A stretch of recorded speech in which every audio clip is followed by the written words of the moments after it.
ஹாய்ங்க, இன்றைக்கி வீட்லேயே ஹோம்மேடு பன்னீர் எப்படி செய்கிறதுன்னு தான் பார்க்க போகிறோம். 1 லிட்டர் பாக்கெட் பால் வாங்கி காய வச்சுருக்கேன். நல்லா காஞ்சு வந்தோடனே பார்த்தீங்கன்னா 1.5 லெமன் ஜூஸ் பிழிஞ்சு அந்த பாலில் ஆட் பண்ணிவிட்டேன். இப்போ பாருங்கள், பால் நல்லா திரிய ஆரம்பிக்குது.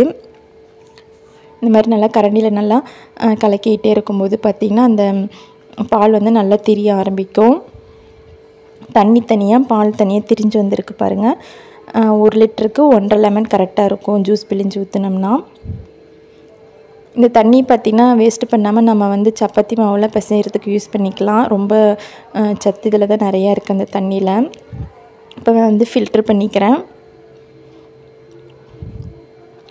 ஃபில்ட்ரு பண்ணிவிட்டு ஒரு 10 நிமிஷம் அப்படியே விட்டுட்டிங்கன்னா அந்த தண்ணியில் நல்லா வடிஞ்சு வந்துடும். இப்போ தண்ணி ஊற்றி நல்லா ஃபில்ட்ரு பண்ணிக்கலாம். தண்ணி எதனால் ஊற்றுறான்னு பார்த்தீங்கன்னா அந்த லெமனுடைய அந்த புளிப்புத்தன்மை இல்லாமல் இருக்கிறதுக்காக மேலே லைட்டாக தண்ணி விட்டு க்ளீன் பண்ணிவிட்டு அப்படின்னா அந்த புளிப்புத்தன்மையெல்லாம் இல்லாமல் இருக்கும் பன்னீரில். இப்போ நல்லா ப்ரெஸ் பண்ணி விட்டுட்டு தண்ணியில் நல்லா ஸ்ட்ரெயின் பண்ணி எடுத்து வச்சிடலாம். இந்த மாதிரி ஒரு துணியில் கட்டிட்டு இந்த மாதிரி வெயிட் வச்சிட்டோம் அப்படின்னா நைட் ஃபுல்லாக வச்சிட்டோம் அப்படின்னா நல்ல ஒரு ஷேப் கிடச்சிரும்.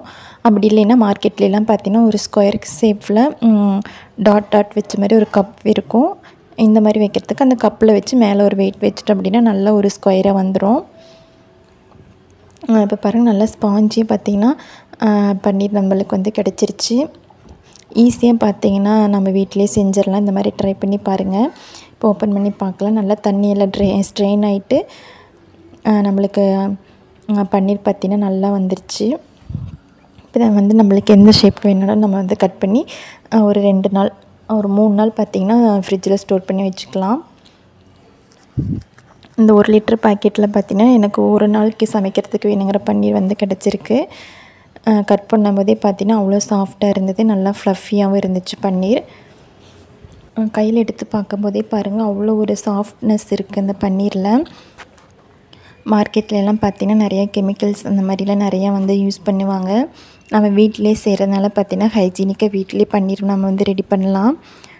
பார்த்திங்கன்னா தெரியும் எந்த அளவுக்கு இருக்குது அப்படின்ட்டு. இந்த பன்னீர் பார்த்திங்கன்னா நான் ஒரு முறை சமைக்கிறதுக்கு யூஸ் ஆகும். 1 லிட்டர் பாலில் இந்த மாதிரி கட் பண்ணி எடுத்து வச்சுட்டேன்.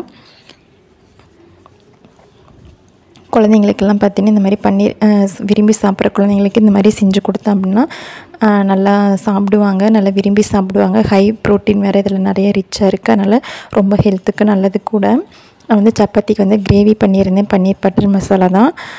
இந்த கிரேவிக்கு பார்த்திங்கன்னா வீட்டிலே ரெடி பண்ண பன்னீர் தான் நான் வந்து யூஸ் பண்ணியிருக்கேன். அவ்வளோ ஒரு டேஸ்ட்டாக இருந்துச்சு. நீங்களும் இந்த மாதிரி ட்ரை பண்ணி பாருங்கள் ஃப்ரெண்ட்ஸ். பன்னீர் செய்கிறதுக்கு பார்த்திங்கன்னா ஒரு 2 ஹவர்ஸ் தான் ஆகும். நம்ம வீட்டிலே பார்த்திங்கன்னா ஃப்ரெஷ்ஷாக ரெடி பண்ணி நம்ம கிரேவிக்கு நம்ம வந்து யூஸ் பண்ணிக்கலாம். அவ்வளோ ஒரு சாஃப்டாக இருக்கும். குயிக்காக பார்த்திங்கன்னா வீட்டிலே ரெடி பண்ணி நம்ம கிரேவிக்கு ரெடி பண்ணிக்கலாம். இந்த ரெசிபிக்கு பார்த்திங்கன்னா வந்து பன்னீர் யூஸ் பண்ணி செஞ்சுருக்கேன் சப்பாத்திக்கு சைடிஷ்ஷாக. ரொம்ப டேஸ்ட்டாக இருந்தது. குழந்தைங்களும் நல்லா விரும்பி சாப்பிடுவாங்க. கண்டிப்பாக நீங்கள் ட்ரை பண்ணி பார்த்துட்டு எனக்கு கமெண்ட் பண்ணுங்கள் ஃப்ரெண்ட்ஸ். இந்த வீடியோ உங்களுக்கு பிடிச்சிருந்துச்சுன்னா ஒரு லைக் கொடுங்க. மறக்காமல் நம்ம சேனலை சப்ஸ்கிரைப் பண்ணிவிட்டு பாருங்கள் ஃப்ரெண்ட்ஸ். அப்போ தான் நான் அடுத்தடுத்து போடுற வீடியோ உங்களுக்கு நோட்டிஃபிகேஷனும் உங்கள் மொபைலுக்கு மிஸ் ஆகாமல் வந்துக்கிட்டே இருக்கும். கூடவே இருக்கிற பெல் ஐக்கனையும் ப்ரெஸ் பண்ணுங்கள். உங்கள் ஃப்ரெண்ட்ஸ்க்கும் உங்கள் ரிலேட்டிவ்ஸ்க்கும் ஷேர் பண்ணுங்கள். சப்பாத்தியும் பார்த்திங்கன்னா ரெடி ஆகிடுச்சு. பன்னீர் பட்டர் மசாலாவும் ரெடி ஆகிடுச்சு. தேங்க்யூ ஃபார் வாட்சிங் ஃப்ரெண்ட்ஸ்.